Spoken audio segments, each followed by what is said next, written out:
and namaste to all. It's a great pleasure to be here to share some of my thoughts and some of my father's thoughts about the city of Dwarka that he excavated for a very long time. I am the daughter of Dr. S.R. Rao. His whole name was Shikaripur Ranganath Rao, and I am his mediocre daughter. This reminds me of a sloka from Sanskrit saying, Uttama Atmana Khyata, Pitra Khyata Cha Madhyama. If we are great because of our father, then I'm actually mediocre. If one is great because of one's mother, it's demeaning. And if one is great because of one's children, it is the lowest kind of fame. Okay? However, I am lucky to be his daughter, and I'm also an art historian, an ancient historian that has studied India and teach India and Indian culture with specialization in ancient India. Now, S.R. Rao was a very famous archaeologist who passed away in 2013. And he was also an emeritus scientist who discovered the major port of Lothal, which was the first Indus Valley site in India after Harappa and Mohenjo-daro had been taken over by Pakistan after the partition. He is also known for the decipherment of Indus script and his huge book, on which he worked for 10 years and was awarded a Nehru Fellowship. But he is internationally known by his underwater excavations in Dwarka in Western India, by which he proved that Krishna was a historical person. He proved that the Mahabharata had valid statements written about Krishna and the city that he built. Thus, he has opened a new dimension regarding material culture and its usefulness in the study of ancient Indian history. So today what I'm going to be doing in my brief talk is presenting his findings, especially the antiquities that he found and the built structure underwater and how he went about doing it and proving it. And I will also talk about the scientific method, the objective method that he utilized, including the interdisciplinary evidences as such as ceramic, inscriptional, literary, and corroborating that with the rise of the sea around the city of Dwarka. It is important to understand that Krishna lived at a very crucial time in Indian history. We're all familiar with God Krishna, the God of love, the savior, the wondrous child, right? The one who inspired all the arts and music and dance and literature in India. The great philosopher who exhorted Arjuna to fight and who enunciated the doctrine of dharma in the Bhagavad Gita. And he has influenced millions of people all over the world.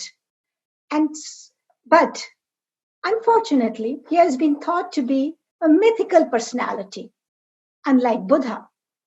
And that is primarily because there was no material evidence to show that he was a historical figure till now. So by looking at the literary evidences and going through archaeological excavations and unearthing the city, he has proved that he was a living personality. So I'm going to go step by step as to how he did this and how he went about doing it.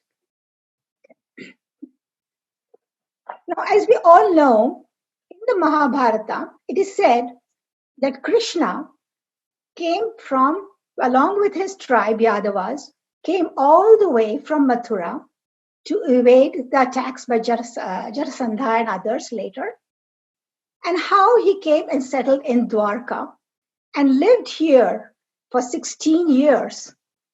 And later on, After the Mahabharata war, he came back to Prabhas, and there he was killed by a hunter, and how Arjuna did his last funeral rites here, and then Arjuna left for the Himalayas.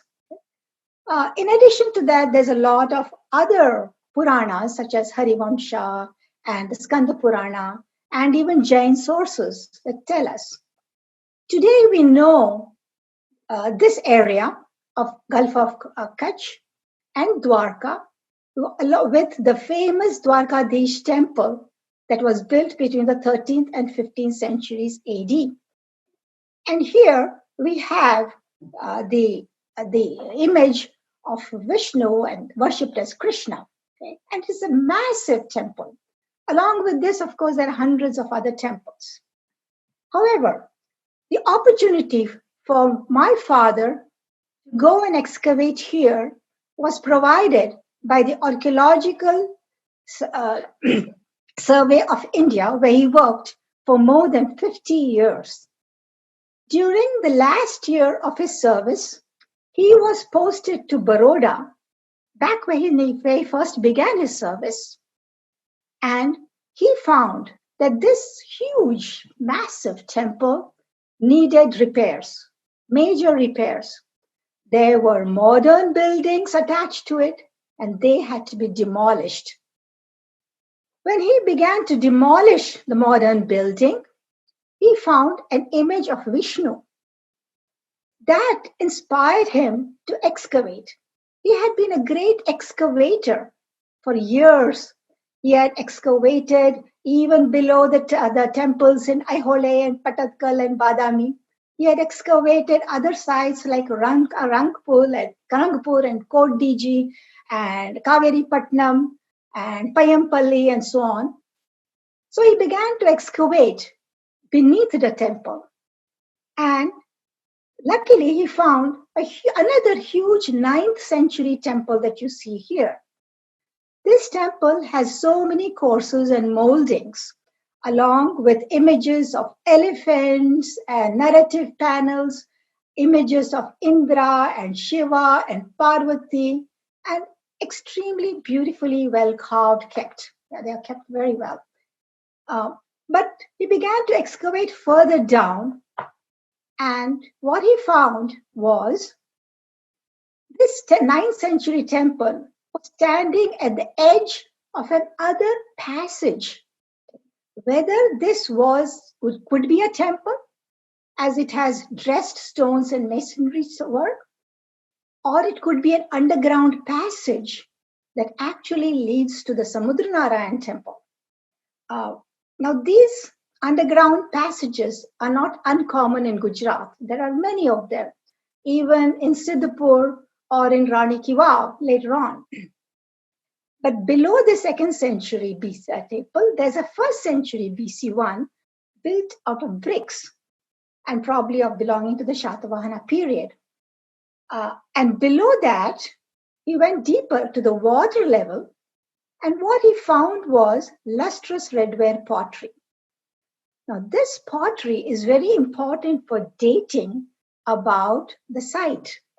The lustrous redware pottery belongs to the post-Harappan period, okay, and can be dated through thermoluminescence to about 1520 BC. That inspired him to go and look for Dwarka.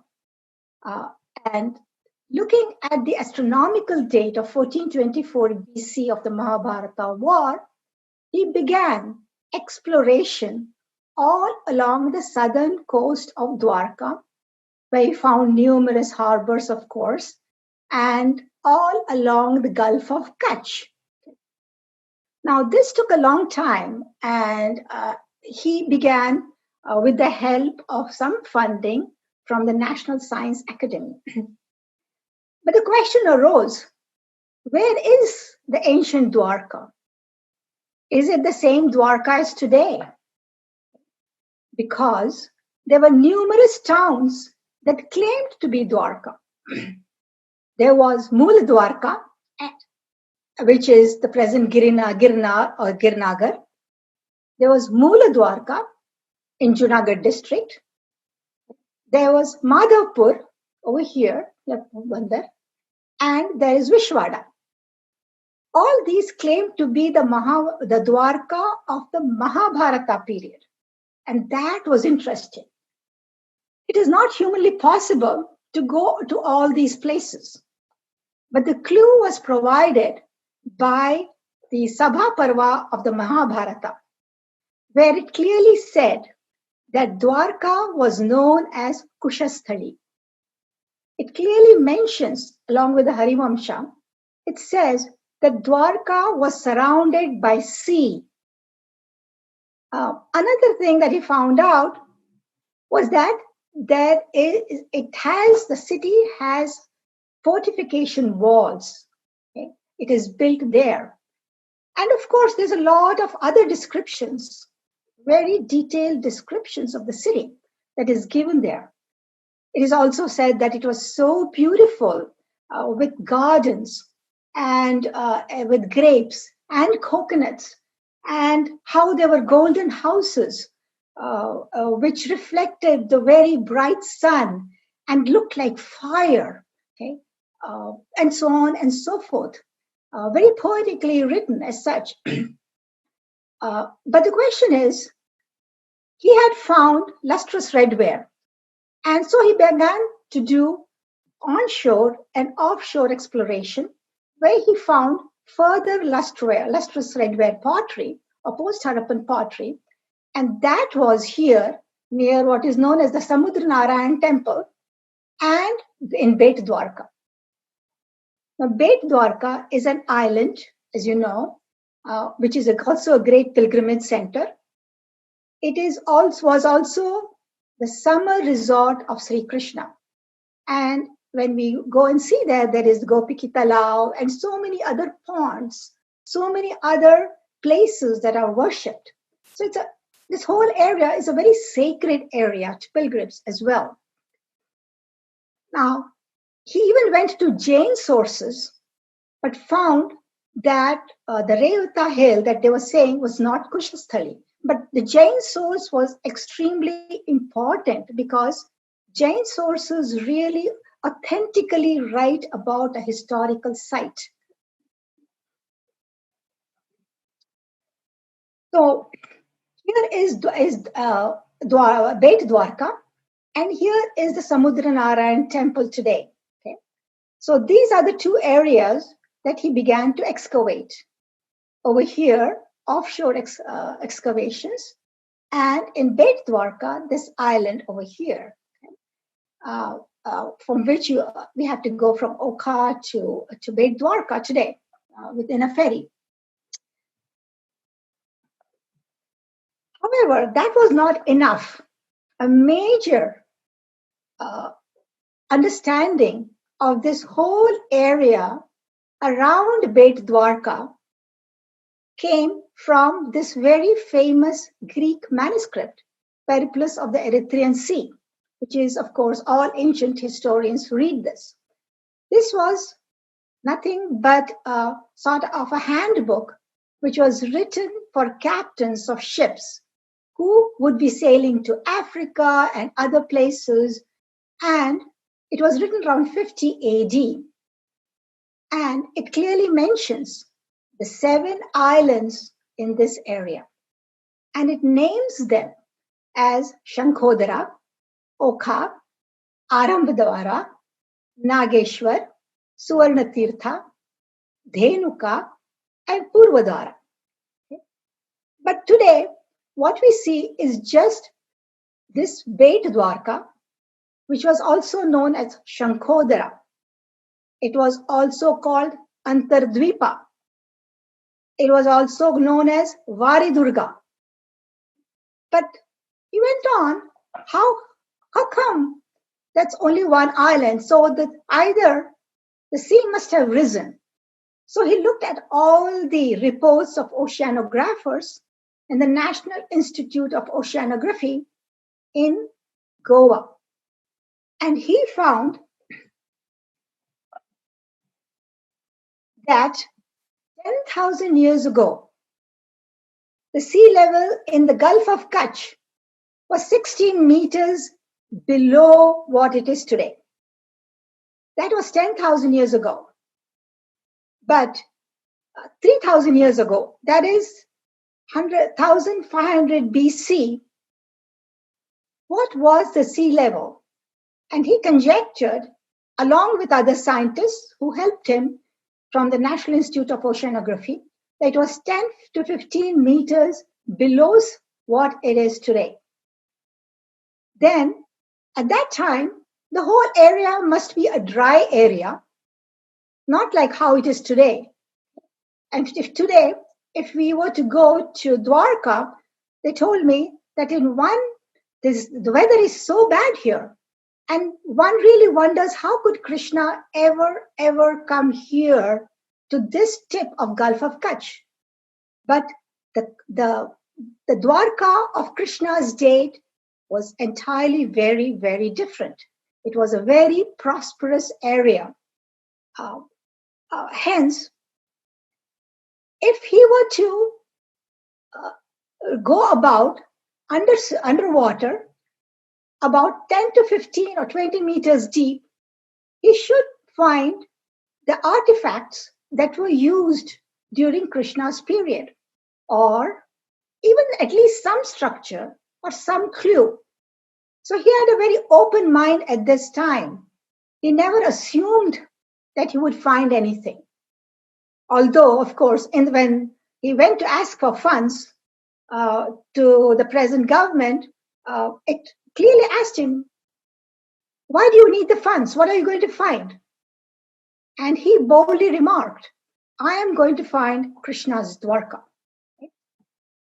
But that breakthrough came when the Marine Archaeology Center was begun in the National Institute of Oceanography in Goa.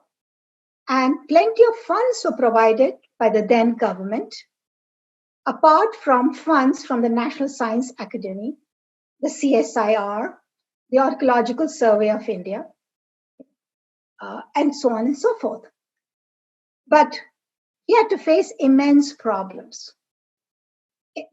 In fact, he writes in his autobiography that this was a very big challenge. I had never faced this challenge. And I had to equip myself, all by myself, to learn about underwater archaeology. He had traveled to Australia, he had traveled to America and Europe, and learned from them and come back. And the biggest problem was equipment. So funds were utilized to buy the most recent side scan sonar, for instance, the underground camera, underground TV, and huge boats, and of course diving equipment, the cylinders, and so on and so forth. But the question is, archaeologists in India are not divers, and divers are not archaeologists. So he had to train divers or archaeologists to dive and go down, insert the buoy, fix the position as to exactly where he was going to dig, train them in underwater drawing of artifacts and surveyors, and teach them airlifting of objects, how it would be blown up a tube, and he would come and collect it and just see what is most important among those, because a lot of things would come up, including medieval antiquities and old antiquities and so on and so forth. And apart from this, there was also this big problem. The tidal range and the rigors of the sea are immense here, right? And you cannot take the boat in these small areas of Bet Dwarka. They are very shallow waters. He had to go in a small hodi, and that would capsize many times, and there was this big fear of capsizing. However, so coming back to what we were talking about, he began his first excavation in Bet Dwarka because, firstly, this is an earlier site than the Dwarka near the Samudra Narayan temple. Secondly, he found pottery here, onshore pottery, that connected him to the post-Harappan and late Harappan periods as such. So he found that there were 4 sectors where he excavated. One of the sectors was over here, BDK, that is called as BDK 1 and 2. Then the other area was the central area over here, BDK 8. And the third area was in the north. Now, over here, he could conduct offshore excavations about 500 meters away from the present shoreline. And he could do onshore as well as offshore excavations here. Despite the water being extremely muddy, the whole area was very rugged, okay, as such. And what did he find was that this area over here what he found was the wall, was this huge wall, which is built in a very different type of technique called box technique. This is very common for architects and archaeologists to see, where there are 2 walls which are filled up with rubber. This particular wall was filled up with all different types of shapes of stones, and it was all along the hill. It followed the contours of the hill, and so it must be a protection wall. And he found that wall not only over here, but in many other places as structures as you go along. And of course, this is the way how the diver, this is Gudigar, going inside and plotting and measuring the length of the wall as well as every individual stone. Another area that gave him a lot of excitement was this wall over here that you see. While this wall was stretching right towards the pier, this wall came in a straight line, and they were constructed out of dressed stone. You see this neatly dressed and placed stone, one above the other. Okay? And this can be in courses of 3 or 4. Okay? And each of this stone would measure 1 meter, 0.6 to 0.5 meters. Not only that, at some places, we found that it also took a bend. The wall took a bend, okay, or the wave cut bench as such. Now, apart from all the structures, in situ wall structures, when airlifting took place, what they found was these anchor stones. Now, these anchor stones are very interesting and provide a lot of data. This angular triangular anchor stone, okay, is used for for ships sailing, and it was also used in Syria and other places, apart from these prismatic grapnel type of anchor stones. So it gives you a clue that ships must have come here where they found a slipway for ships to come in. This must have been the earlier harbor, according to him. And not only that, nearby were hundreds and hundreds of potsherds, including bangles. That means there must be a human settlement here. And along with that, there was some metal or iron nails. These are just some very few artifacts that I am showing you. And there were hundreds of shells. Now, shell working was a very major industry in this area, and Dwarka is known for it. Just like bead making, the Harappans were known for their bead making industry, which was one of the earliest bead making industry in the world. And of course, he finds red bowl and jars and even some remains of houses. So that gave him an idea that, of course, they must have had trade. They must be industries of shell working and pearl fishing and so on and so forth.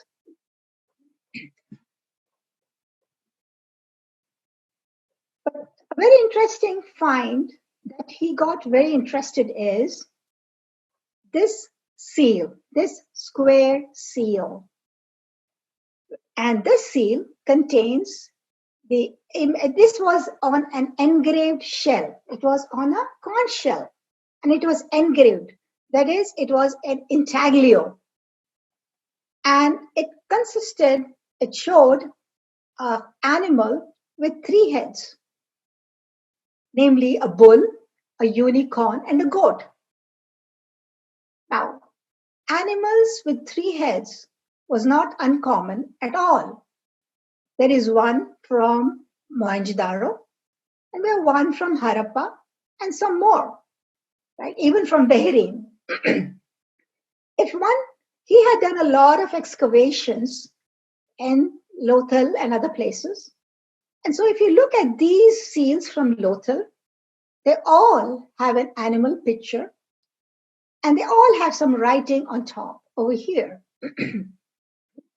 However, the Harappan seals were used for trade, and that was very clear because at the back of the seal, you can see the markings of a rope, and where these seals would be used by probably merchants or whoever is in charge to mark and stamp the goods before he sent it to overseas trade or whatever it is.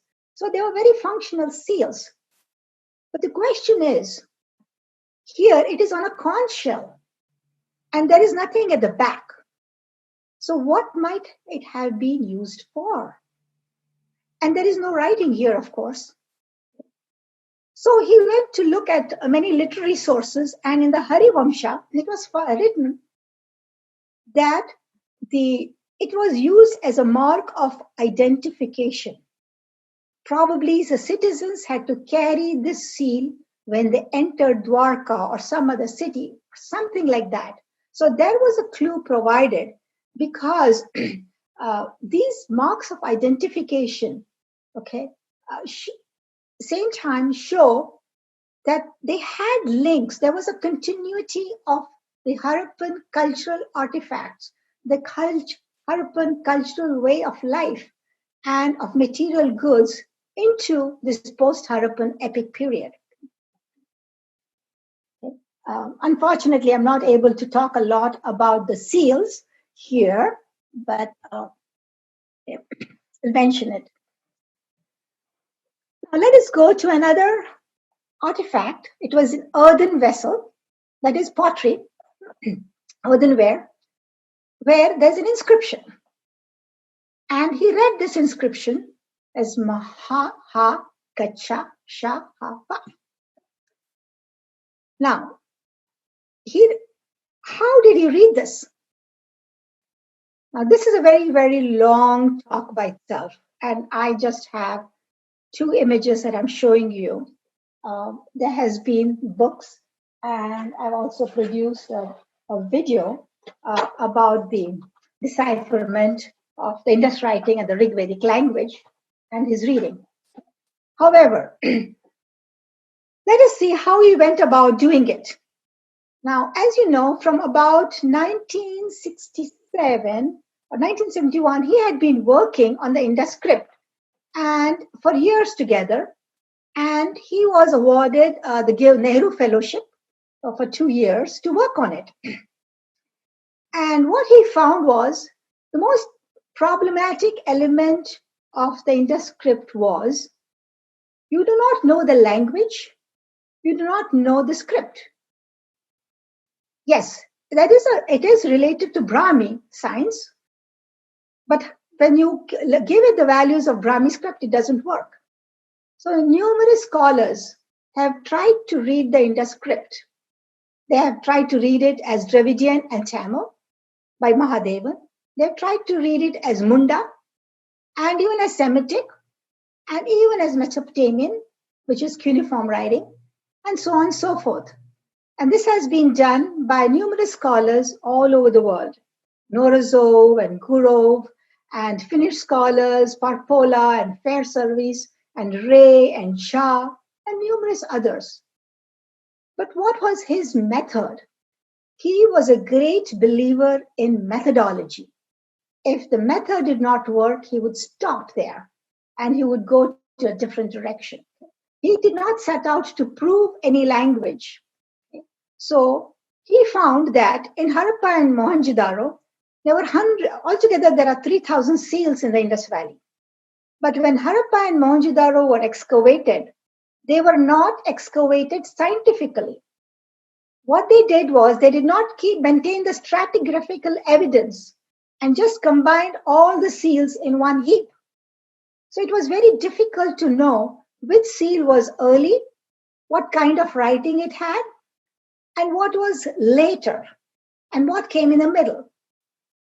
But at Lothal, what he did was he tried to excavate Lothal in a very scientific manner by keeping in view the stratigraphy or the layers where he found the seals, the places where he found the seal, with intense drawing and photography and understanding or interpreting the whole city.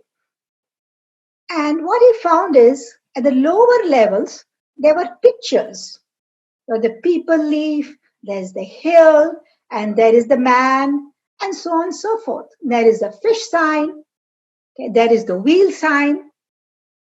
But the question is, if there is a picture of a man here who is holding a comb-like object, some read it as a man holds comb.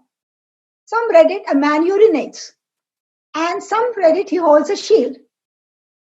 But this man here has no face. He's holding a load, and sometimes he even holds it with his legs, which is humanly impossible. So it's much more than a picture writing problem. So the earlier levels had more of these pictures, and they were not compound signs as such. But in the later writing, he finds that they drop the pictures and they try to combine the signs, like Hindi or Sanskrit script or something like our Indian language, where you can combine pta and hapta and so on and so forth. And so he went to decipher the basic signs, and he found that there were about 60 pictures, but when they came to the higher level, the basic signs came to only 21. Right? And to these basic signs, they started adding strokes. These strokes sometimes stand for numerals 1 and 2 and so on and so forth. So they could combine words like how you see here, the combination has taken place. Right? Well, that is the script. Fine. But what is the value that can they give to it? Is it A, B, C, D, E, or F? And for that, he looked at scripts all over the world, and he found that among the basic signs, 19 basic signs, 16 of them tallied with the old Semitic script. And that is the old Jewish language, which had Ka and Kaga and Ta and Da. But the Semitic language did not have vowel sounds, A, E, I, O, U, or A, E, those sounds.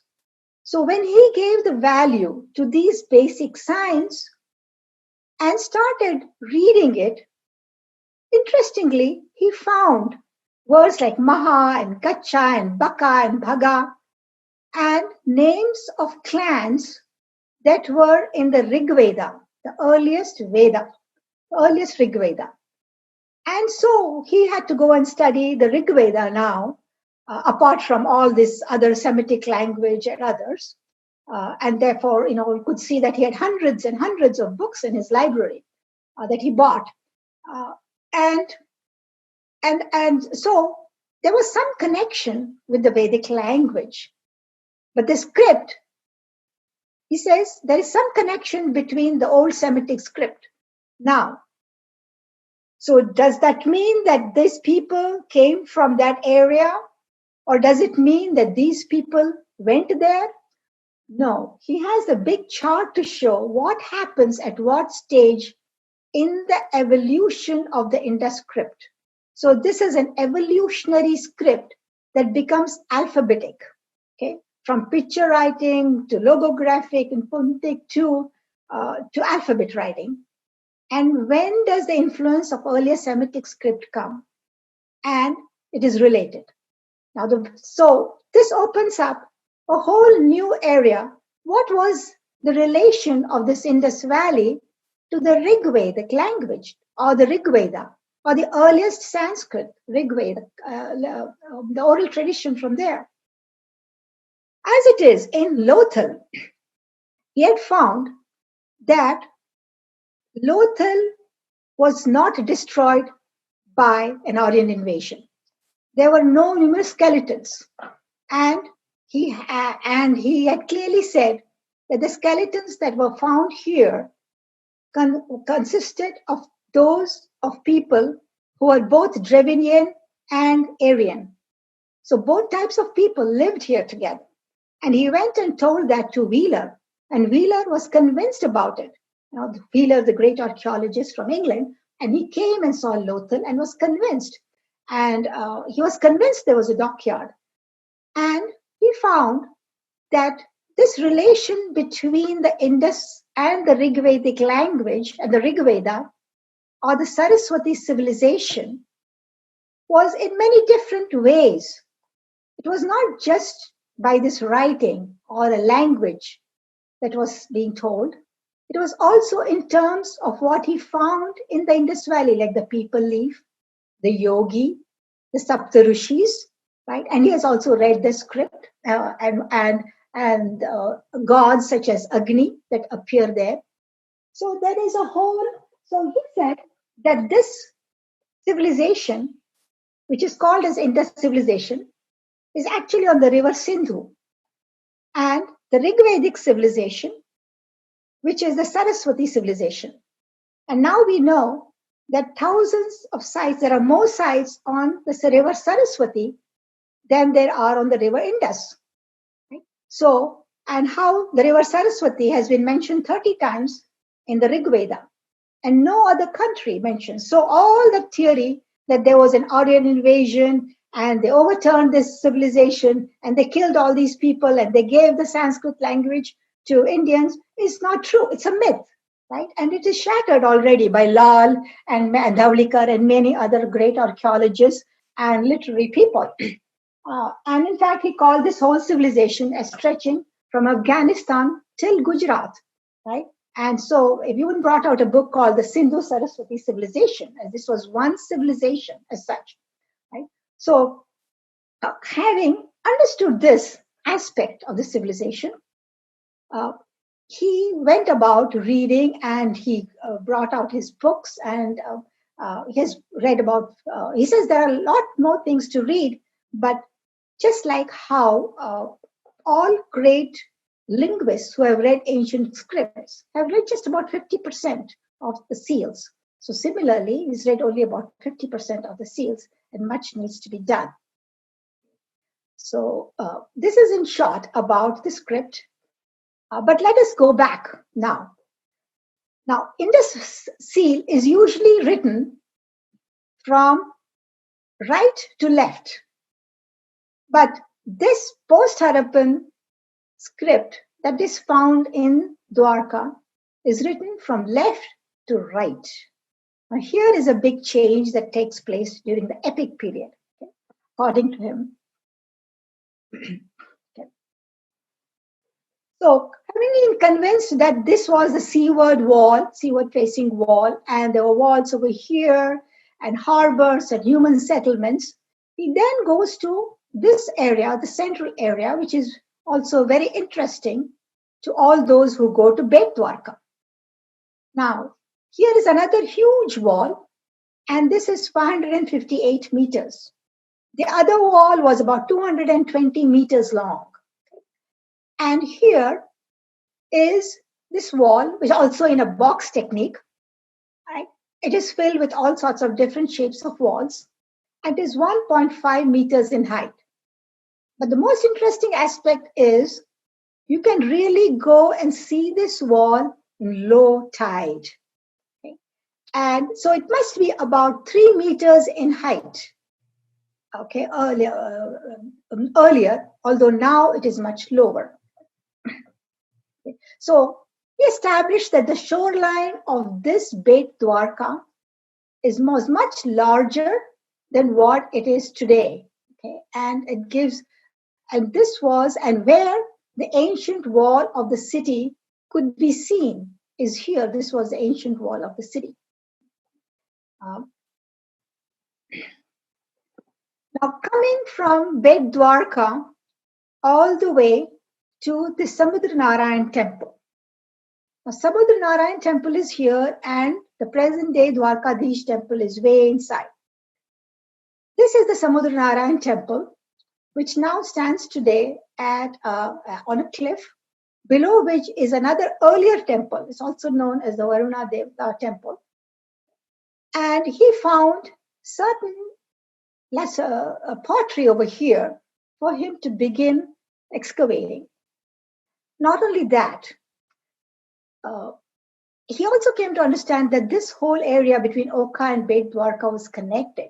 So one has to imagine the whole city of Dwarka, whole city-state of Dwarka as a connected area and not this, the one with waters as we see now. So let me try to sort of give a brief description of what he found in this area where the Samudra Narayan temple is. This is the Samudra Narayan temple that you see here.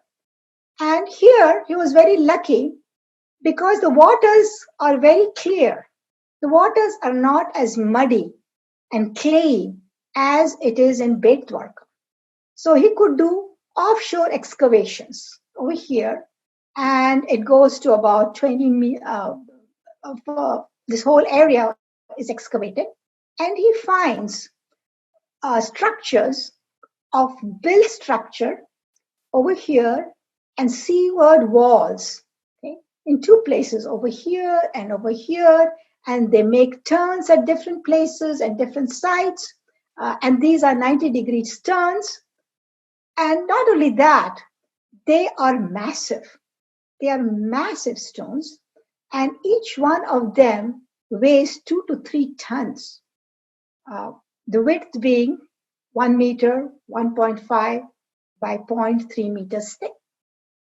And similar to Bet Dwarka, they rest on huge boulders. This whole area is extremely rugged. Okay? This is where the Gomti River enters the sea today, but earlier the Gomti River entered the sea here. So all this is a paleo channel, that is a channel under the sea of the Gomti River. Gomti River today is just a salt water creek, and Gomti River today is south of the Samudra Narayan temple. So today it's in a different place apart from where it was during those times.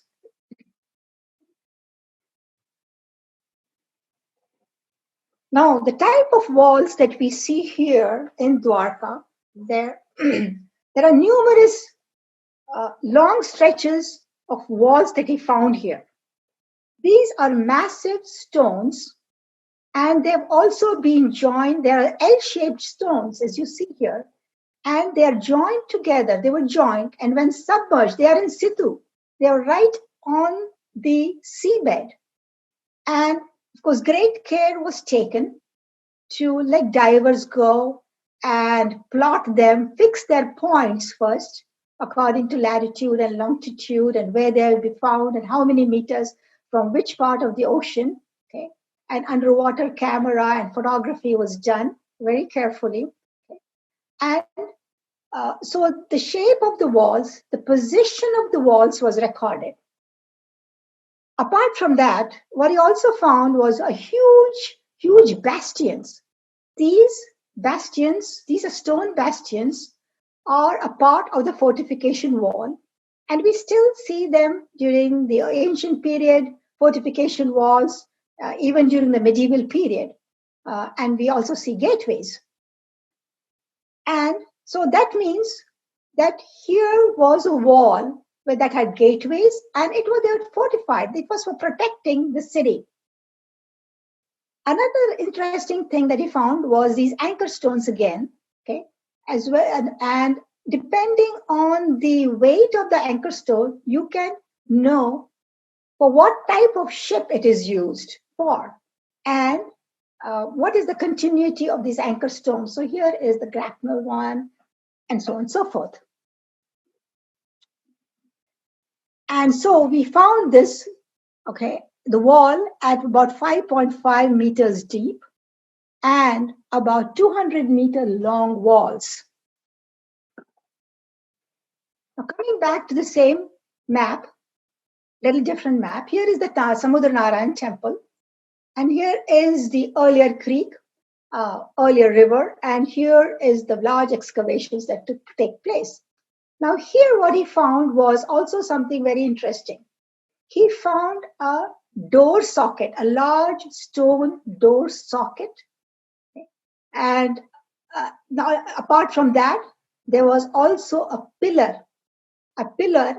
and all this is in situ, and there's a stone base. And he concluded that probably on the stone base there would be a flag. Okay? Because that is what is written also in the Mahabharata, there used to be a flag. But interestingly, along the creek, along here, were also found these rings, small iron rings, which shows that they used for small boats. Now, it is not that big boats came all the way till the Gomti Creek or till it entered the shore. They had to stop somewhere, and small boats had to be taken, because that's the kind of channel, that's the kind of topographical evidence that he found. And of course, he also found lots of structures over here, and the ancient way, and so on and so forth, which I'm not going into much details. Apart from that, he also found a Chandrashila, that is a moonstone, which is normally put in front of a temple. Now, based on what he found around the Samudranarayan temple, okay, and plotting them on a diagram, here is the Gomti channel, the huge, large Gomti channel, which is about 1.5 kilometers long and 400 meters wide. It was a huge river, and it was quite rugged. It was on either side were cliffs, and a lot of rugged hills were here. And here is the wall that you see along, and here is another wall, okay, that you find, and the entrance gateway. And near the entrance gateway are bastions. So he found 4 walls, walls over here, walls over here, wall over here, wall over here. And if you extend them and connect them, and of course, he also found gateways here and bastions here. So if you extend these walls and connect the bastions and the gateways, how would the city of Dwarka look like? Because there were lots of structures that were found here. There were structures and enclosures that were found here, and fortification walls, some walls over here, and artifacts. Okay? So if we were to connect all this, he found out that this Gomti channel did not enter the sea just by one channel. There were numerous channels, but there were 2 major ones, one going this side and one coming towards the south. This is where large ships came, and this is where they would go, and small ships would enter the Gomti River. Okay? So there was some sort of a harbor here. And these are the fortification walls or enclosures. Okay? And within this enclosure walls, and there would be numerous gates to enter. And these are the bastions that you see here. Now, and looking at these bastions and knowing that on the Sanchi gateway, okay, there is an image of Kushinagara, where the fortification wall of the city is shown along with bastions. It's been constructed similarly. So construction of fort walls was nothing new to the Dwarka people in Dwarka or the post-Harappan period. Because if you look at Dholavira, the Harappan site in Gujarat, is a massive site. You have these huge walls, massive walls, which are used to form tanks and storage of water and fortification walls. And they also had stone lintels and so on and so forth. So technologically, they had been very advanced in the Harappan period in the Indus Valley. And they knew even to build a harbor. If you go to Lothal, near Ahmedabad, about 40 kilometers from Ahmedabad, you will find this discovery by S.R. Rao of the city of Lothal, which had an artificial dockyard here, man-built dockyard. And man-built in the sense that there would be a technique where extra water could be removed from here, and in places when there was no water, water could be pumped from the river into the harbor over here. And from here, we know that they had trade with Ur and Susa and all these other places because of the numerous artifacts found between here and there. Okay? And how there would be granaries here, and how the whole city was extremely well planned, with streets running east to west on a grid line, and houses built on platforms, and each house having a bath and an underground drainage system, and so on and so forth. So here you see the artificial dockyard that was built. Whether there was an artificial dockyard in Dwarka, or whether it was really necessary, we don't know at this juncture, and he could not find that out. But coming back to the city, what sort of city was this? Was the question. How did it look like? So corroborating all the evidences that he had from archaeological findings and from all the other artifacts, this is the artist's reconstruction of the city. Here is the Gomti River, okay? And this is and here it's a very well planned city, rectangular in shape, with 2 fortification walls, and it had 2 gates. And in the center was another wall that he found. He calls this as a citadel, but he does not know whether this was a palace or whether it's a temple.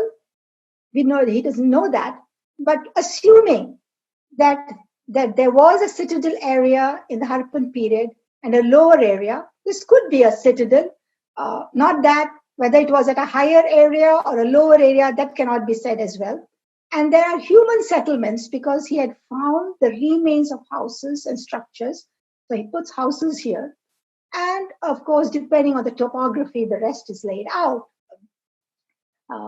And not only that, he said that the whole area, probably Beit Dwarka over here, was the earlier city.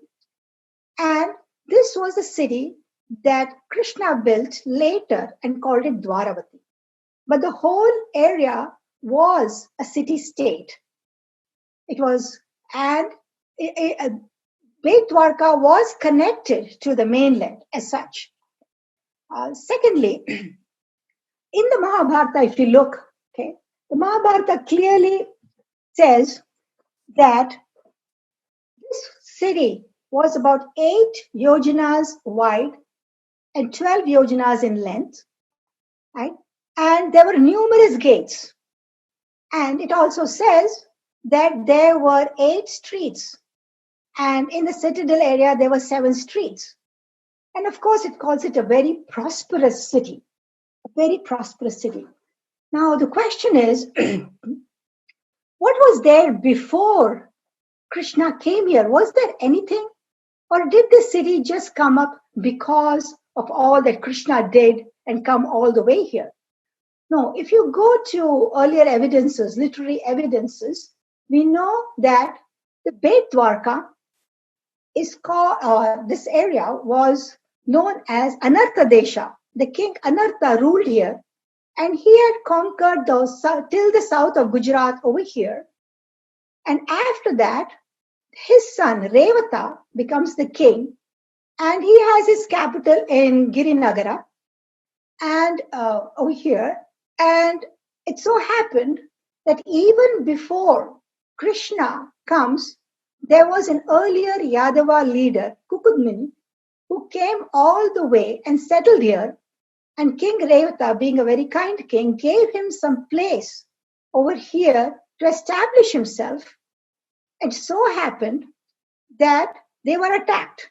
This earlier Yadava leader was attacked by Rakshasas, it is said. And after that, Krishna comes along with his people and finds this is a very prosperous area.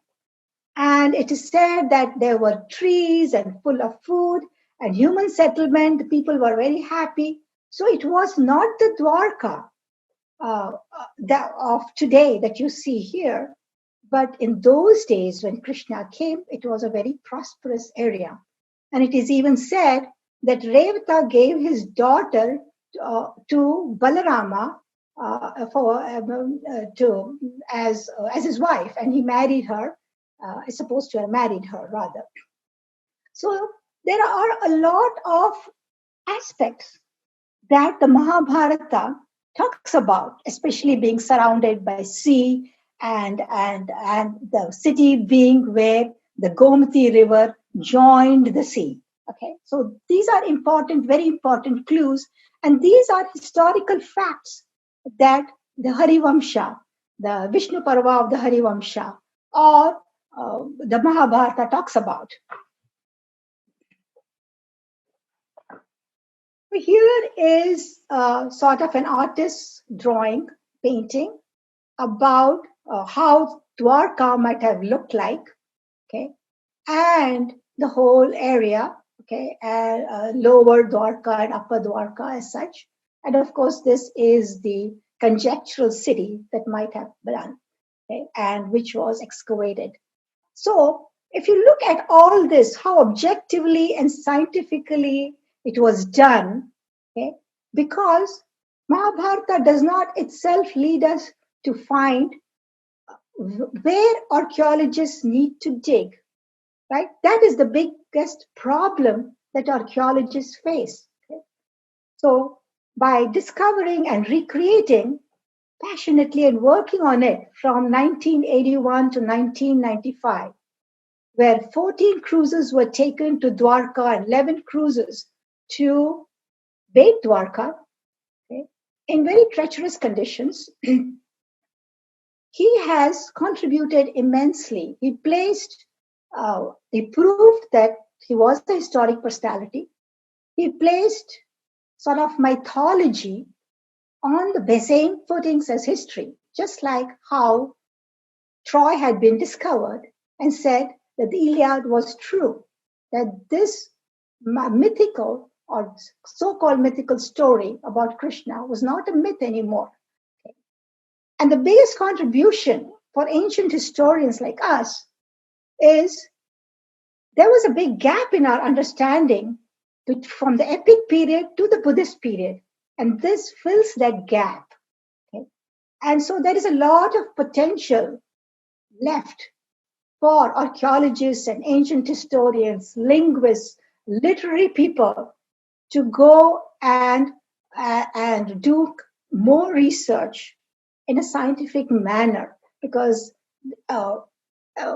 ancient Indian history is a very complex.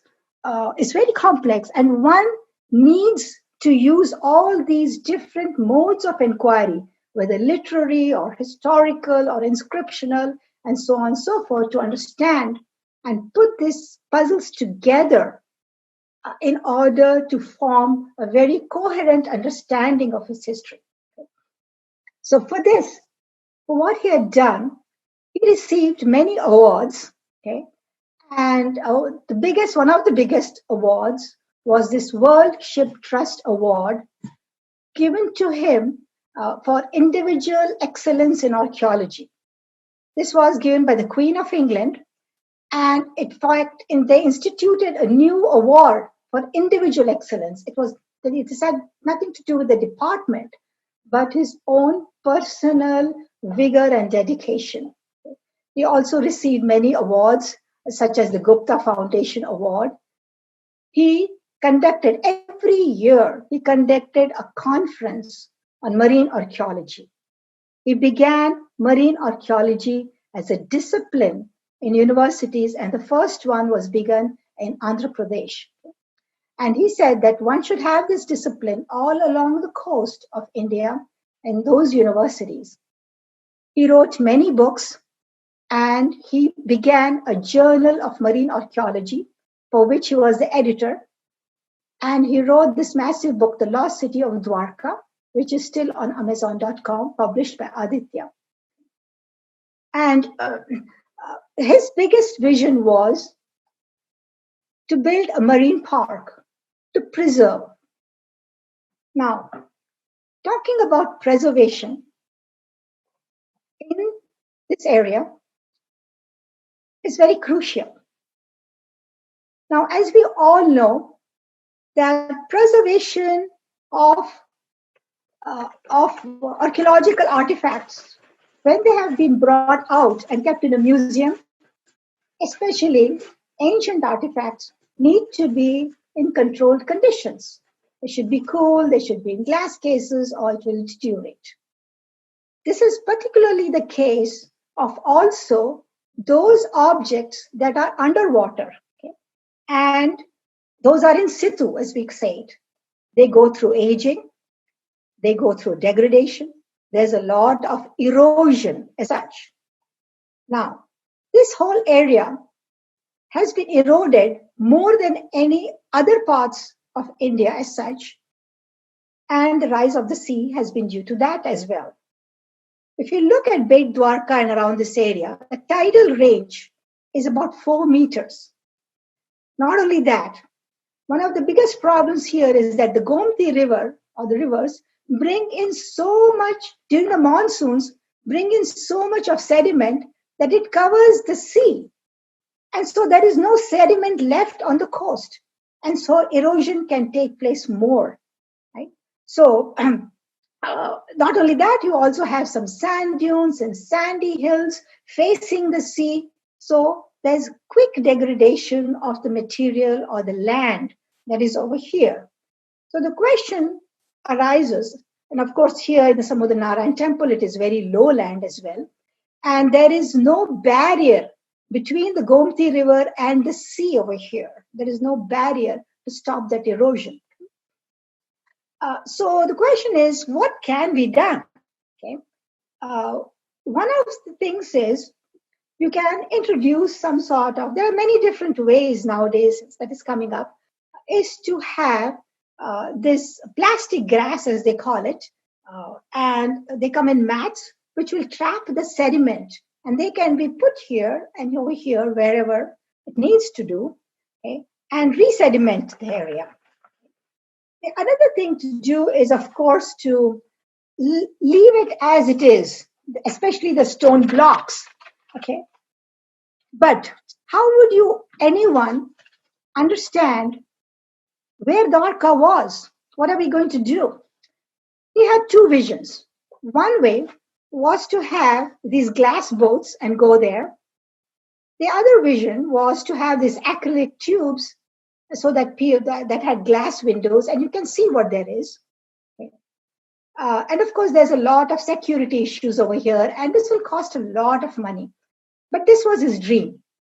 Another way he thought about was to have a marine park here in this whole area, so it can be an educational center. Okay.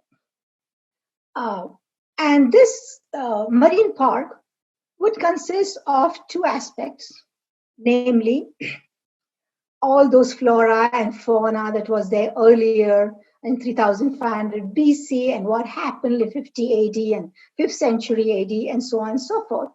Okay?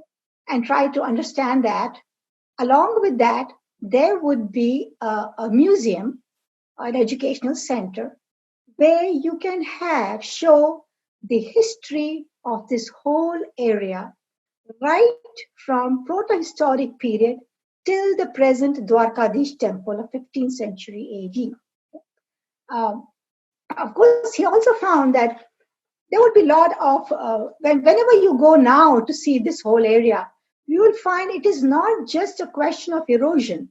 You see that many people, there are industries coming out, there is a lot of dredging for coral, and there's the cutting down of all the mangrove vegetation over there to have fodder for the cattle. So these are also man-made factors that is leading to erosion in this whole area. And uh, so what he thought was to have an area that is secured and make sure further erosion does not take place, and to have a museum where you can keep these artifacts and show how Krishna was deified. Now, the question is, when was Krishna deified? When did he become a god? Right? Yes, it is fine. He was a historic personality 3,500 years ago. Mahabharata war was over. But what happens? So one has to now go into literary evidences, or does sculptural evidence by itself tell us that he was a god? Do we need a temple and an icon to tell us that he was a god? Right? Or do we need? So the earliest reference to about the deification of Krishna or mention of Vasudeva occurs as early as 5th century BC in Panini's Ashtadhyaya. Of course, we also have mention of Vasudeva and Bhagavata in the Padma Tantra. And we also have a lot of mention about, in 2nd century BC, there's an inscription which says Vasudeva Gruha, Bhagavatalaya. That means a house for Vasudeva, Krishna Vasudeva. There must have been something that existed then. It might not have been similar to the temple that we see today, but something to get like that. Even in the Bhagavata Purana, it is mentioned. But when we go later, we know that a lot of temples on Krishna and Vishnu are all found all in Gujarat and in the Gulf of Kutch, on this whole area continuously. But when we come to 9th century, things are pretty secure. By 8th century, in Ellora, this is the place where you see one of the earliest narrative panels of Krishna.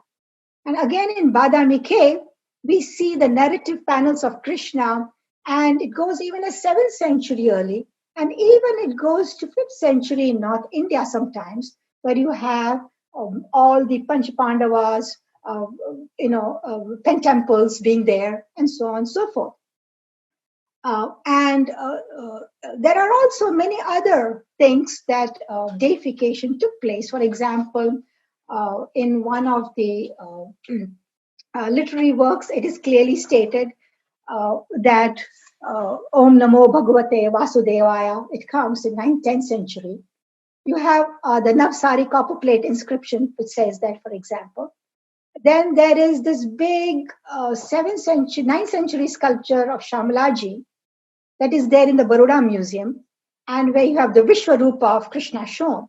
Right? So Krishna and Vishnu are combined together in this period, and Krishna becomes one of the avatars of Vishnu. And later on, from 12th century, there are some other changes, historical changes that take place during the Solanki period. So he was eager to have this sort of an educational center where you can show him the material artifacts, the cities, the kind of substantiation of culture that was there in the proto-historic period, the epic period, and then coming to the early historical period, okay, and where during the time of the Kshatrapas or the Maitrakas or Gurjara Pratiharas or even the Solanki period. Okay. And at the same time, while showing this this trajectory of Krishna, right? It is, you can show what was happening there in other parts of India about the epic. What was happening there? Was Ramayana shown at this time? What were the Panchapandavas shown at that time? What were the places associated with his life? So it gives a very comprehensive understanding of ancient Indian history, okay, to us, and it can be brought to the forefront of world history, of world culture. As you know, there's a lot of interest about India and its ancient culture all over the world. And if we were to do it in a manner to share this deep knowledge and understanding, and how Indian archaeologists and scientists and literary people and philosophers all can contribute to it. Okay, and so uh, uh, I would so looking at his vision, we have instituted a foundation called Dr. S.R. Rao Memorial Foundation for Indian Archaeology, Art, and Culture. It is a non-political educational trust. It is Bangalore. We began it in 2013, and and we have done every year activities. Every year we have a memorial lecture, and we have conferences. This is the conference in the Nehru Museum in New Delhi, where the documents of Dr. S.R. Rao have been kept, and one can go and see them today. And we have been putting up lots of exhibitions, archaeological exhibitions and art exhibitions in different places. In 2018, we also had an international conference where about 78 papers were read from all over the world about the growth and development of Indian culture, okay, from prehistoric period to 12th centuries. Okay. And this is a special logo that is instituted. Funds were given by the ICHR and the National Museum and the Archaeological Survey and other places. Okay. So we plan to do this, which is absolutely important to us today. Now, another vision. So our vision as chairwoman of this foundation, and along with the other board members of great archaeologists such as Dr. Punacha and others, and Sundara, we have a vision of educating the public, preservation, and authentic interpretation of Indian culture. Okay? That which is most objective and which is not biased. Okay? So I would like to appeal to the public today, take this opportunity to do that, to help us create this awareness of our culture, of our ancient culture, especially Krishna. And we have a vision of actually having a museum around Dwarka and that site, a museum that could be done in a manner which is very educational, okay? And in a manner which is authentic, and in a manner which excites and incites the younger generation to go into this field. Now, there is some sort of a vacuum where you do not find many good students going in this field, as there is not much of a job opportunity. But given the recent technological advancements all over the world and the internet and so on and so forth, and if there is a movement, and if you all can write letters about the importance of this site for preservation and building an educational center to the government, that would be a first step for us to go and establish that. We are willing to give our voluntary services for this cause. It is a cause worth following, worth dedicating ourselves to.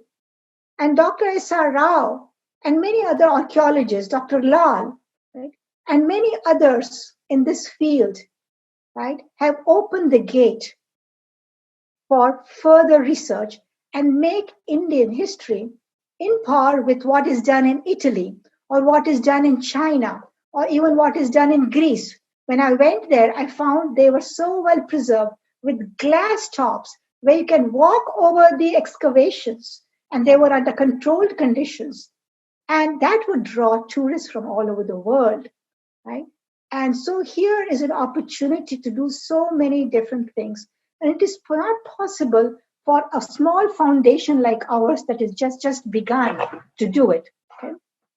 So with these words, uh, I would like to stop here and take any questions that you might have, and hopefully I can answer.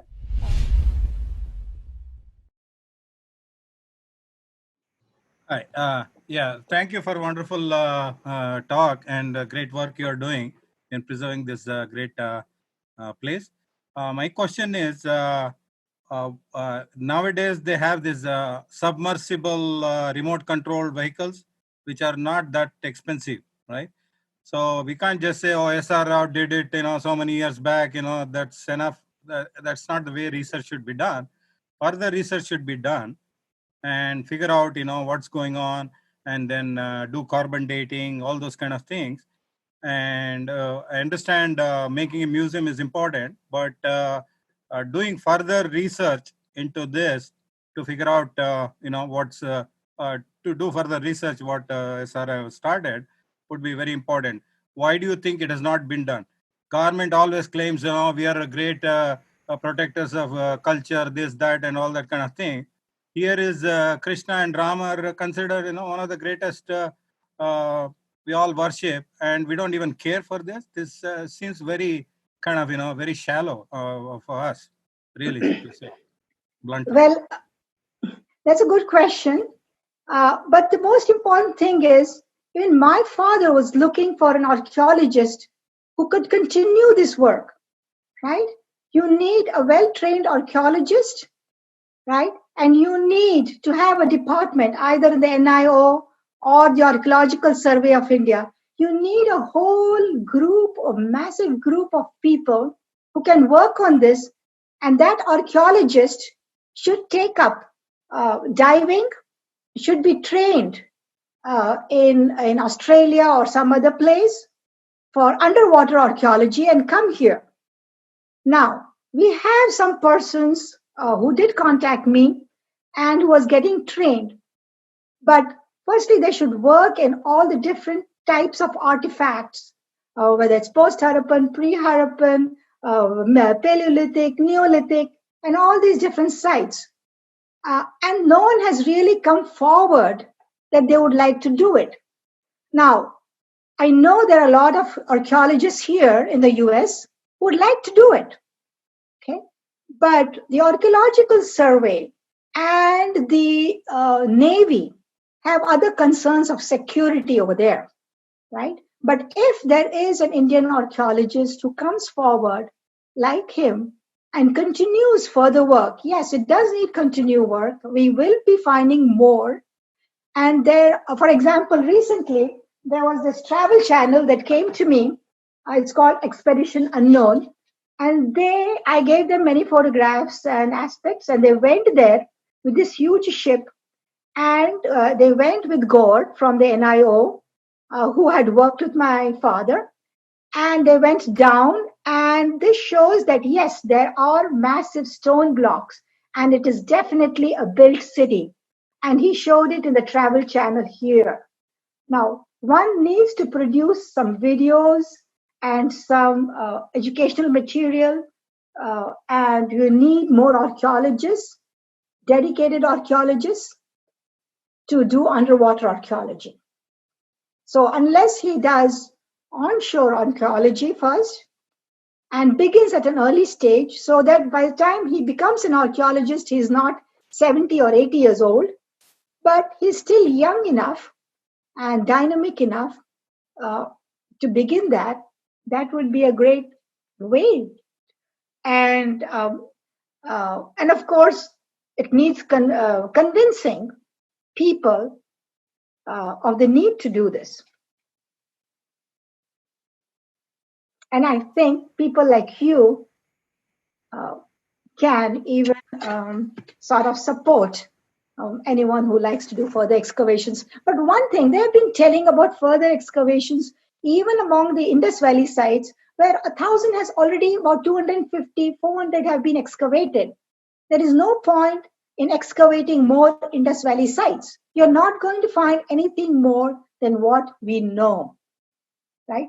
So, and even Italy has stopped excavating sites because once you get those artifacts out, preservation becomes a big problem in India. And especially with the type of little money that you have, many of those structures that are now exposed, in fact, are not in good condition at all. And archaeological survey tries its level best for preservation.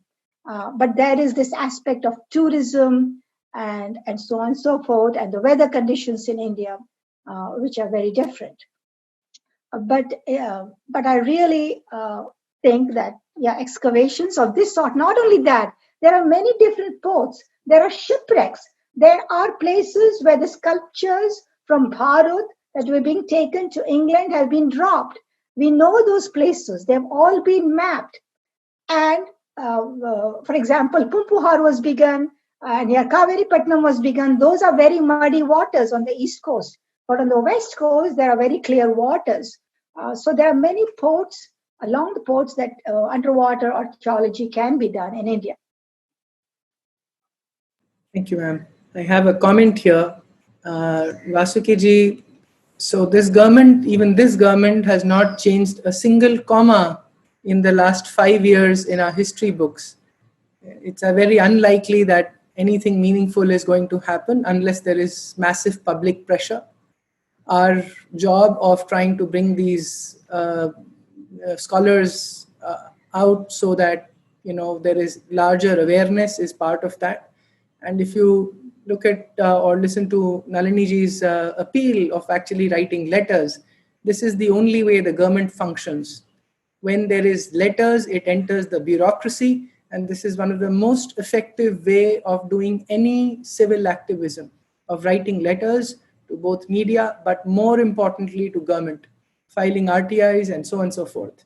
By the way, we have filed an RTI, Nalini ji, from Saryu Trust, which runs Sangam Talks, for to find out why S.R. Rao ji's work has not been taken forward by the NIO. And we've been getting extremely vague answers why there is not enough funding to do this. Thank you for this wonderful talk, ma'am. I can understand from the previous question that Mr. Nag asked, and also the clarification that was given by the host. Your entire talk is, we are looking at multidisciplinary studies. I'm willing to write a letter to a number of entities, but I really need to understand what it is, because I have realized that when we work with the government, it is better to give them a roadmap. And I see that because it's multidisciplinary study, with the core being archaeology, because unless you have solid, study of archaeology and you're an archaeologist on ground, and then you train into other streams, like you become a diver and you do all this. So there is this parallel one. There is a course that needs to be offered. And if you're in a position to provide a roadmap, would it be possible that I can write to you and I can ask you what it is? And then as a common citizen who is, looking at the history of our nation, because this is historical sites that you're talking about. This is our history, it's not myth. So I, as a common citizen who is neither an archaeologist nor a historian, I would be able to put forth some kind of a letter with a roadmap saying that, is it possible to have this kind of course available? Otherwise, if I just write to them on any other matter, I'm an advocate and I keep writing to the government for information, they just block me, stonewalled. But if I give them a roadmap, they say, okay, we'll consider it. And, maybe 1% of the roadmap is implemented in about 4-5 years' time. So, ma'am, may I write to you and inquire more from you so that I can prepare a formal letter to send it to the relevant people in the government? Yes, of course. Yes, of course. Definitely. In fact, we began, I have written a long, long letter when I went to Gujarat, and I appealed to the government, state government in Gujarat, and gave them a whole bunch of papers and a written material of how we want to do and what to do. Somehow it did not work there for many reasons. Okay. And I would be glad to work more on this through our foundation, where we have very eminent archaeologists. By the way, I do want to let you know that Archaeological Survey of India has very eminent archaeologists, and archaeologists who know epigraphy, they know about Paleolithic, they know excavations. So there is the School of Archaeology in the Archaeological Survey of India, which is a diploma course for 2 years that they take you around and train you, and then you are incorporated into the Archaeological Survey. And of course, for example, myself, I'm an ancient historian and archaeologist, but I came to the US and learned, I knew Sanskrit, and I came here and became an art historian. So all these are interrelated fields, okay? And so even if an archaeologist were to go and send a diver, and because we have this as a radar equipment nowadays, which detects things far quicker than how this Travel Channel has used. This highly scientific equipment was used, and he went in so quickly, and he could find those. So, with that said, that I would be glad to write a letter, and you can write a letter to me, and I will send you all the details, and with the collaboration from all different archaeologists whom we know in India and here, and sort of a roadmap to what can be done by the government, where, how, and how many years it would take, and how it would be step by step, and what are the needs what things should be done. Thank you, ma'am, for this enlightening lecture. However, I just had one question regarding the city Dwarka. In Mahabharata, we see a mention that the city gets swallowed by the sea towards the end, post Krishna's death. So, do we see? I mean, we know that the city got submerged, but do we see this sort of destruction by the sea waters? I mean, I know it's submerged, but are we able to find out signs of such kind of large scale flooding that happened within a few days that would completely destroy a city? Was that something that was observed? I don't think by what is found he could find that it took place within one day, the floods and all that. That cannot be recorded in archaeological excavations as such.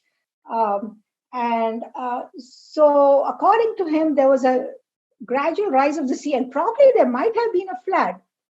What it mentions, there might have been a flood, and so whenever there's a flood, this was quite common, whether it was in the Indus Valley or any other area in India. Whenever there's a flood, they would build houses higher, and when there was a bigger flood, then they'd move out of that area.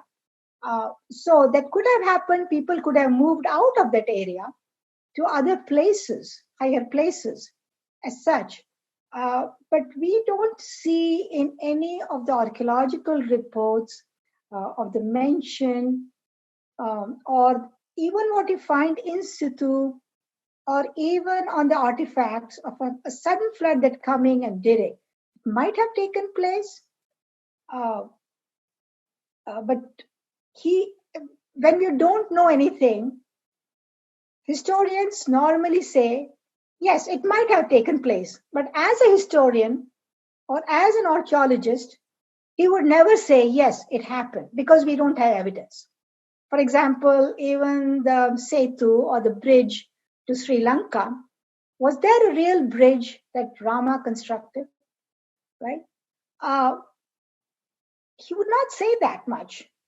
He said, I cannot be 100% sure that Rama did construct. Probably it was connected, and probably sand was put, and there was probably a connected, but I don't see any man-made stones, or man-made structures.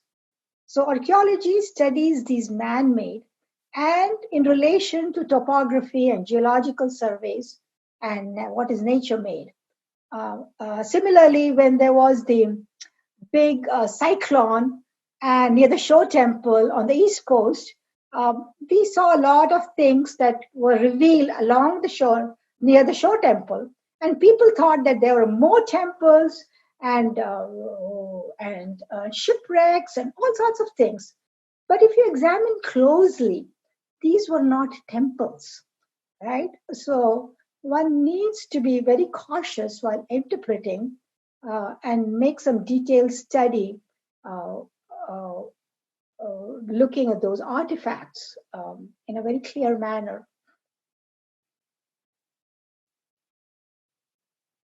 I'm not sure whether I've answered your question. Ma'am, is the website called srrao.org or is it srraofoundation.org?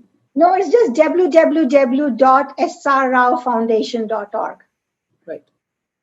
Oh, srraofoundation.org, yes. Yeah, okay. Because some people are pinging me saying the website is Oh, not. okay, Hopefully yes. you get the right.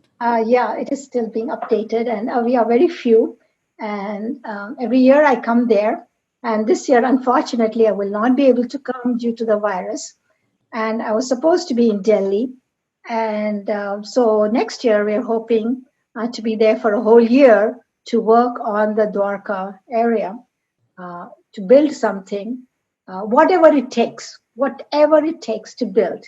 And hopefully we will get some private funds. I'm appealing to people to create a Krishna's, Dwarka over here, right, to understand the historical context of Krishna, right, where it will draw people not only about the dharma he taught, but it will be an opening, a gateway, okay, to understanding the epics, okay, towards understanding even the Ramayana, and so on and so forth, and from all different disciplines, right? So we will be having art historians and historians that we have in our foundation, and archaeologists and epigraphists, as well as we are going to incorporate and make this into a larger organization with more membership and take everyone's views, what they want to do, okay, like how we did for this conference. And we plan to do these international conferences and raise funds as well for Krishna's Dwarka. Sure. Does your organization, does SR Rao Foundation accept donations from anywhere in the world? And are there a way to donate online? Just wanted to. We do accept donations, of course, from India at present. And we are trying to make it in a way where we can accept donations also from the US. Okay? And this year I was supposed to do another conference, but that did not take place. And but as the earlier person said, we are going to attach a big roadmap, which would be a very clear way of doing things, to this Dwarka museum, and have people who can make models of the museum and recreate the whole Dwarka, how it looked like, how the city looked like, and what were the things that they did here, whether it was in Gopitalau over here. Now these are just stray areas that pilgrims go and say, oh, this is a sacred area, and this is where Krishna could have come, and this is where. So you have to be very clear of what stage in history this was happening, what stage in the epic period was happening, what stage happened when Krishna left, okay, and what was the state, which king ruled here, was there a king that ruled here? And what did he do? How did Shaivism or Vaishnavism spread? Or what was happening to other areas, whether it was in Modhera or whether it was Rani Ki Vav, what was happening in this whole area? Because this is a very rich area of Indian history. It's an extremely rich area to concentrate upon. And from here, once we make the model, we can go to southern Gujarat, near Somnath area, which is also another very rich area of Prabhas, which is also a proto-historic site, right? And then proceed further to other West Coast and the East Coast. Thank you, Chudamani. Welcome. Welcome. You are a board member and you've been a great contributor to our foundation. Thank you. Thank you, Nalini. It was so nice to hear you. Also, I recall I had taken Dr. S.R. Rao to Indian Institute of Science for delivering a lecture on the lost city of Dwarka. And the way, he was so enthusiastic and, giving his scholarly presentation, all scientists, even including Dr. Rajaramanna, who was there at that time, Rhoda Narasimha, and all the scientists, they were, so much impressed. And it was a great day that, I even, and that, I was also associated with him to work. In your absence, I was always with him. And I also recall our visit to Lothal and Dwarka about 3 years back, and how you were almost in tears that Father had done so much to this area, but nothing is there to say that, this is the place, and no evidences, nothing. You are almost in tears. I think from our foundation, we can form a huge, maybe a good team of scientists, archaeologists, because this work, what he had created, has to be taken it forward. We are also getting aged. So we need younger, generation to be with us. And through our foundation, I think we can form a good team. Some people approaching the government, some people working on the site, some people as, archaeologists and, historians contributing for this. And that kind of, team is required. And as you know, in our foundation itself, we have good set of people to work. And even coming from US, a good team, a holistic team will form and take his mission forward. And your lecture was very, very impressive today. I'm very happy with that. Thank you. Thank you. Yes, thank you for all your help, and we'll continue to work together with your suggestions. When everybody talks about it, actually the marine archaeology was the one which kind of, excited everybody, there is a proof and that kind of thing. And I agree that to do what you call diving, you need to get security and all that kind of thing. One option is to kind of involve Navy divers if they're willing to do. Another is nowadays you have these remote controlled vehicles, which are very, very low cost. Right, we can crowdsource that kind of thing and take those photographs of the underwater when it's in a clear condition, and that way you can map the entire area, whatever is underwater, so that we get another one. And in terms of the modeling, what you are mentioning, nowadays you can also do 3D modeling before building the actual model. That's a lot lower cost, and you can do it to scale and things like that. So what do you think about those issues? Yes. Just to add to that, ma'am, there is whole remote sensing archaeology these days with satellite imagery, where a lot of Inca civilizational temples have been excavated or modeled entirely. Thoughts on that? Yeah, I've heard about that. A lot of being is done. It is shown here.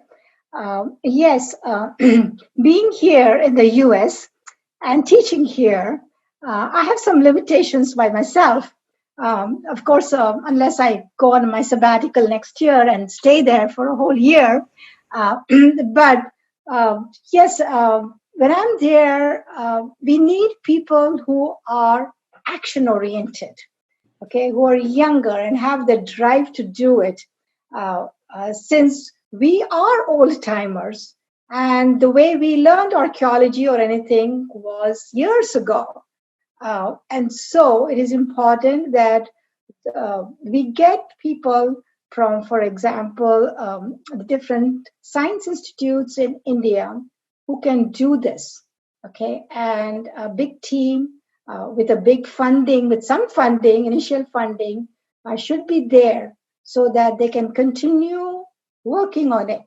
Okay, and our foundation would like to lead the way for it and join with other organizations as well. We are a very open-minded,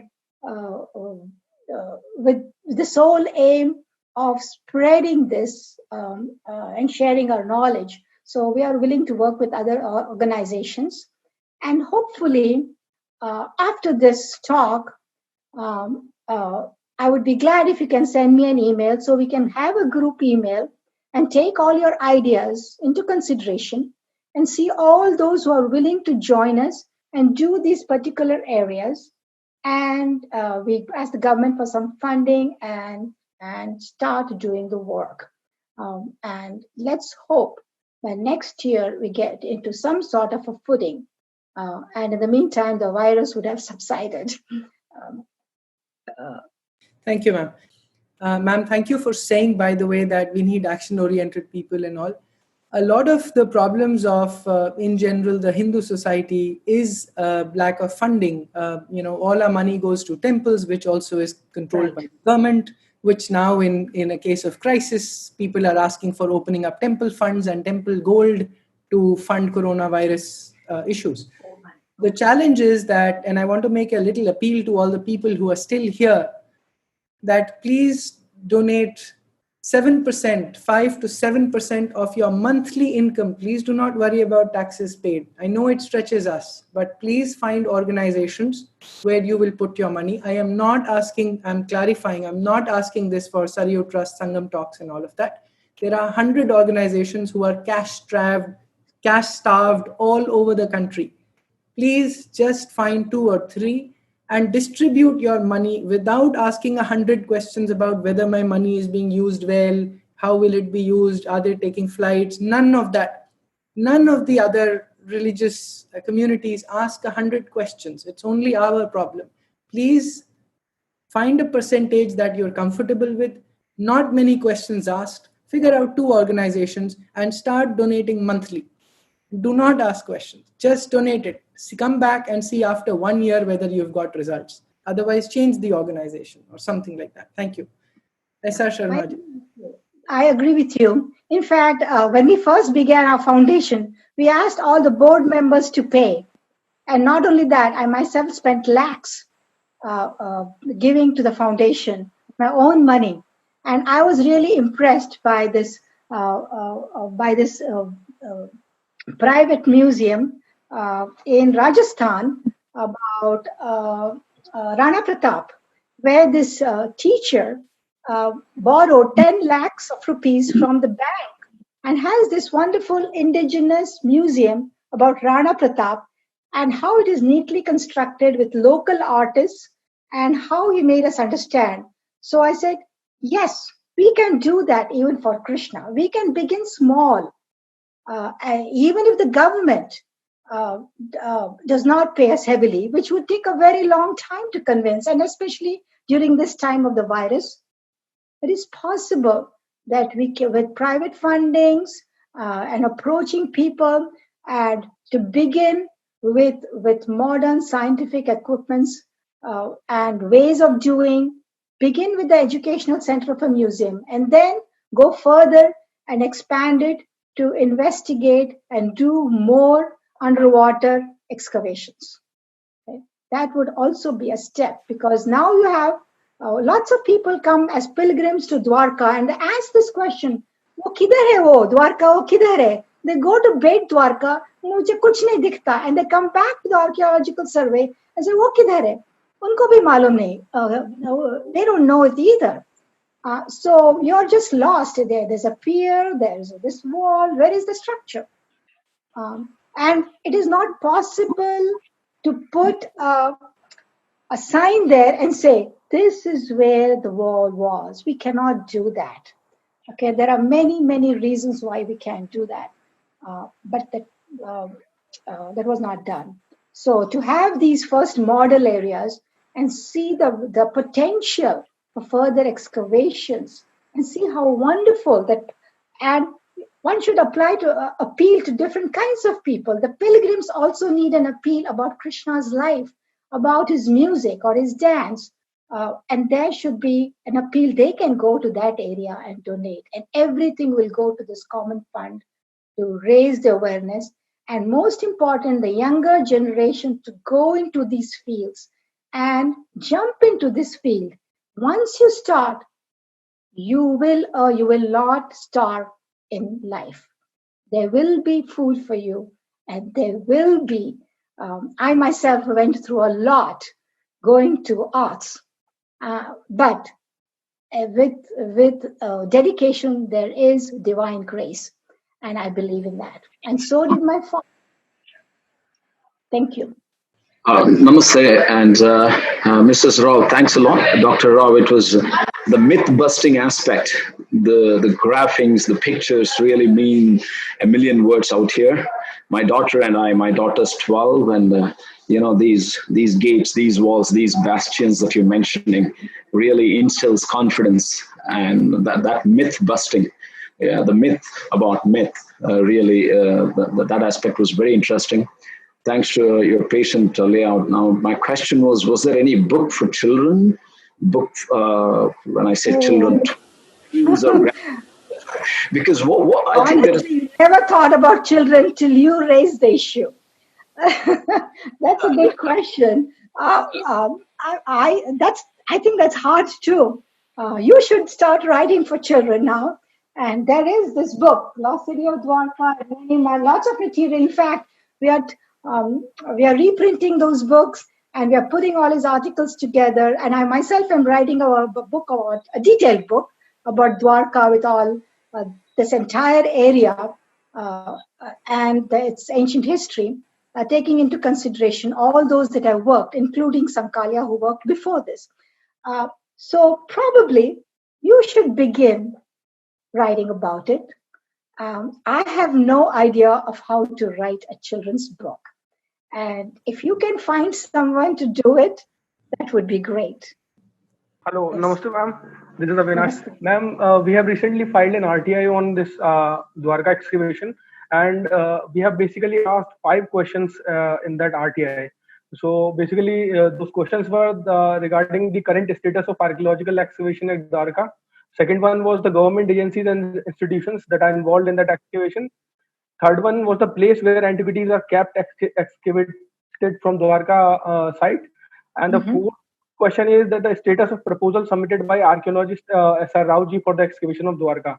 Ma'am, what is disheartening here is that the reply which we have received, they have mentioned in the reply that they are not appear with any proposal of S.R. Rao ji on the excavation of Dwarka. So, ma'am, the background is that we were introduced to S.R. Rao ji's work. It's so unfortunate that, people like us, grown up, middle-aged people do not know about this work.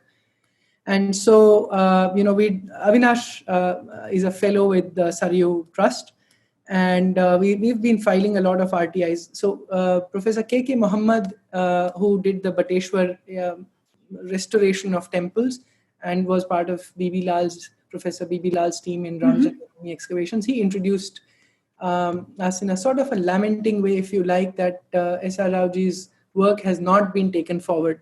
That's how I learned about it. And then I tried to reach out. So what happened is I reached out to a journalist who supposedly had interviewed S.R. Rao ji quite some years ago, 10, 20 years, I don't know how long back. And he said that, there was a proposal submitted by S.R. Rao to Government of Gujarat or Government of India on carrying forward the excavations. So that is what we filed the RTI for. And our response, shockingly, has been that they are not aware of any such proposal. Okay. Yes, in fact, I even have his writings here of his proposals. I have all his documents and all his writings. And he had sent a proposal, of course, and he worked on it. And we can look at that and resend it to whomever it has to be sent. The question is, I don't know where it has got stuck and why it has not been taken up as such. But those artifacts are in the National Museum in Delhi, okay? And they have been well preserved. I know that much. And the further work that needs to be done should be done from the NIO, National Institute of Oceanography, okay, who have a lot of equipment there, and you need an archaeologist to go there and begin conducting works. Now, apart from Dwarka, there are also other cities that have submerged along the shore, which is also a very important thing to find. It is not just about Krishna. You have to understand this. That can be done, but I don't know why it has not begun. A lot of importance has been given to inland areas, and as they say, archaeologists are there digging under the ground, and they're staying under the ground. It's time they come up in the world and do. As I said, everyone is to blame, including myself. We are to blame too. And hopefully, as a professor who teaches, we just want to make people aware. For example, I myself produced some documentaries out of, it's all private, my own money, about the life of his. And there is the sunken city of Dwarka, there is about his writing, and give a lot of articles and so on and so forth about this and other art history and ancient history, including Siddhapur, including all different parts of India where enough research has not been done. But it is important to bring those things to light and tell the government. Hopefully, we're just hoping, we'll never lose hope of carrying further on material culture. And material culture forms a very important evidence for all religious studies, for all philosophy understanding, for all historical, anthropological, ritual, and so on and so forth, okay? In India, just like in any other country. And hopefully we can do this together. I am at your service.